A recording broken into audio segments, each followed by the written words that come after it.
큐티인 가족 여러분, 굿모닝. 고난 중에도 소망을 가질 수 있는 증거는 무엇이 있을까요? 아들의 반역으로 쫓겨난 다윗에게는 끝까지 충성하는 부하가 있었습니다. 그리고 무엇보다도 이 고난 역시도 나단 선지자를 통해 예언된 말씀이 있었기에 고난으로 끝나는 것이 아니라 하나님의 뜻이 있다는 사실이죠. 고난 중에 있는 분들이 오늘 말씀으로 큰 위로를 받으시길 소망합니다. 오늘 우리에게 주신 말씀 사무엘하 15장 19절에서 28절입니다. 그때 왕이 가드 사람 이때에게 이르되 어찌하여 너도 우리와 함께 가느냐? 너는 쫓겨난 나그네이니 돌아가서 왕과 함께 내 곳에 있으라.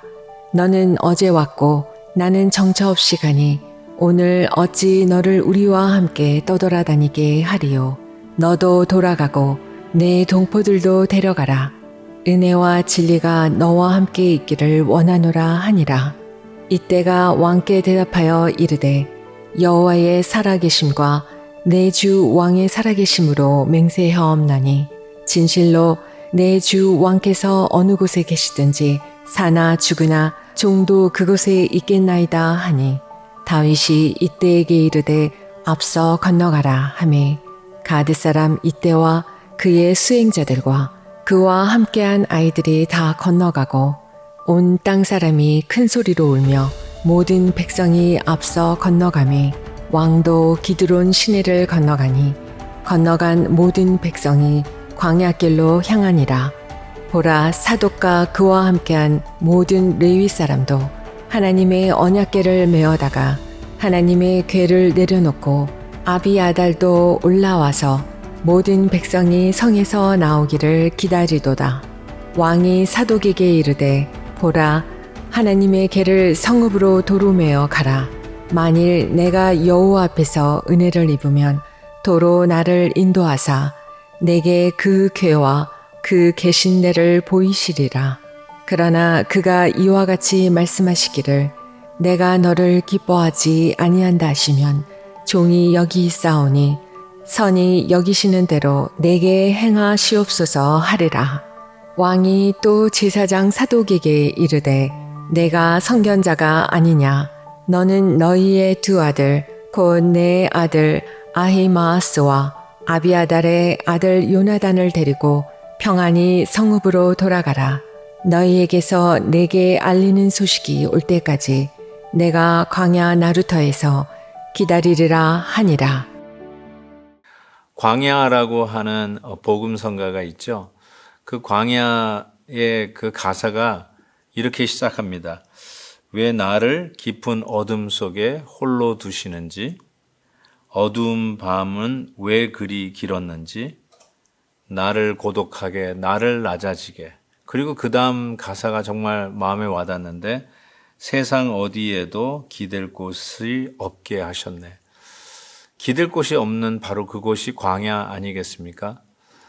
정확하게 이와 같은 삶으로 내어 버려진 사람이 다윗입니다.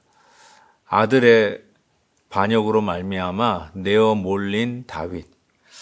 그는 그 광야에서 가드 사람 이때와의 대화로 오늘 본문이 시작되는데 어쩌면 가드 사람이니까 이방 사람 아니겠어요? 그럼에도 불구하고 이 가드 사람 이때는 돌아가라고 하는 다윗의 말에 오히려 더 왕과 함께 하겠다고 하는 충성을 다짐하는 모습을 보게 됩니다.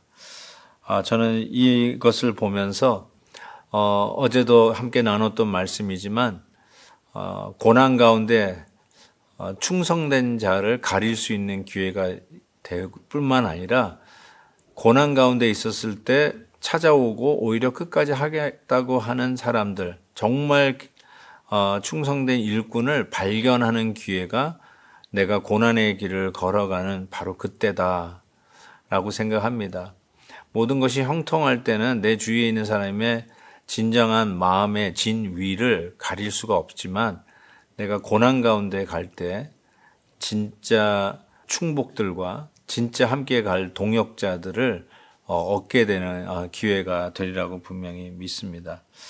23절에 보면은 뭐 영화의 한 장면 같은데 이 광야의 길로 가는데 온 땅 사람이 큰 소리로 울며 모든 백성이 앞서 건너가매 왕도 기드론 시내를 건너가니 건너간 모든 백성이 광야 길로 향하니라. 더 충성된 일꾼들이 왕과 함께 고난의 길을 가며 울며 가고 큰 소리로 울면서 갔다. 저는 이것을 보면 더 감동적인 것 같아요. 하나님께서 이와 같이 함께 해 주시는구나.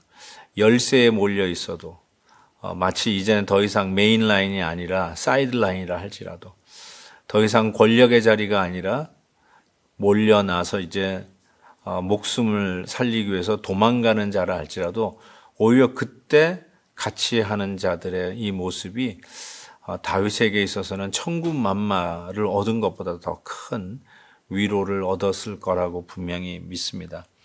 광야의 길을 가고 계시는 우리 큐티인 가족 계십니까? 뜻하지 않는 어려움 속에 지금 공경에 빠져서 어찌할 바를 모르고 누가 과연 도와줄까라고 했는데 정작 늘 옆에 있었던 친구들은 도와주지 아니하고 뜻하지 않게 나의 어려움 속에 손을 내밀어 주는 사람들이 있지 않습니까? 만약에 그런 사람이 있다면 오늘 말씀 고난 가운데 광야의 길에서 만나게 하신 이 가드 사람 이때와 같은 사람을 하나님께서 붙여 주셨으리라고 분명히 믿습니다. 오늘 24절 이후에 보면 제사장 사독이 여호와의 궤를 가지고 나옵니다. 그 말은 여호와의 언약궤가 어떤 겁니까? 하나님의 임재를 상징하는 가장 소중한 하나님의 상징물이라고 할 수 있는데 그 지성소 가장 중심에 있었던 그 언약궤. 그래서 전쟁에 나갈 때마다 언약궤를 들고 나갑니다. 언약궤 중심으로 백성들이 도열을 하게 되어 있습니다. 그들의 삶 속에서 가장 중요한 것이 하나님의 임재를 상징하는 이 언약궤라고 할 수 있습니다. 그런데 이 언약궤를 가지고 나서 마치 어쩌면 다윗 왕통의 정통성을 지키고 백성들에게 이 사람이 진짜라는 걸 보여주려고 하는 것이죠. 하나님의 언약궤를 가지고 그와 같이 쓰려고 하는 사독 제사장의 제의에 다윗왕이 이렇게 얘기합니다. 도로 가지고 가라고. 있을 자리에 있어야 된다고. 피난 가고 광야로 내몰린 나와 함께 있을 수 있는 것이 아니라고 하면서 하나님의 임재를 상징하는 언약궤를 자기의 어떤 보호막이나 자기의 백성들의 마음을 사기 위해서 이용하지 아니하고 당연히 있어야 할 자리에 예배의 자리에 언약궤가 있어야 할 것이라고 도로 가져가라고 이야기를 합니다. 여기서 다시 다윗의 왕스러운 왕다운 모습이 등장하지 않습니까? 모든 것이 평안할 때는 왕답지 못했던 다윗 왕의 모습을 보다가 고난 중에 다시 왕의 모습을 되찾고 있는 것도 발견하게 됩니다.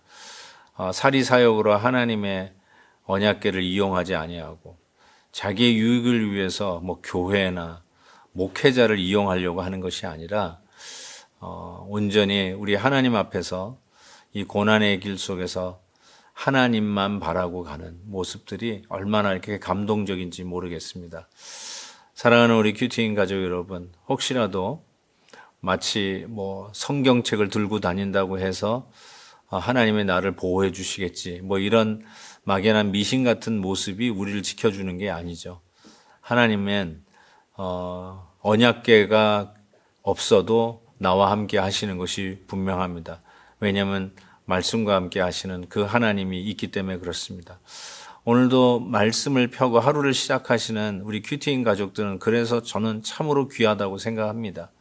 가진 것이 없고 뭐 자랑할 것이 없다 할지라도 그 무엇으로도 나를 지킬 수 없다 할지라도 하나님의 말씀으로 하루를 시작하는 우리 큐티인 가족은 그 말씀이 우리의 삶의 방패가 되고 우리의 걸어가는 길이 광야와 같이 좀 외로운 길이라 할지라도 그 말씀이 우리와 함께 임마누엘로 동행해 주시기 때문에 하나님의 특별한 은혜 속에 하루를 시작하는 우리 큐티인 가족이라고 분명히 믿습니다.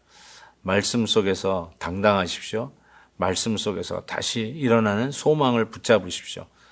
우리의 광야길이 망하는 길 끝이 아니라 새로운 길을 여시고 우리 하나님과 동행하는 놀라운 기적의 삶에 새로운 출발이 될 것을 믿습니다.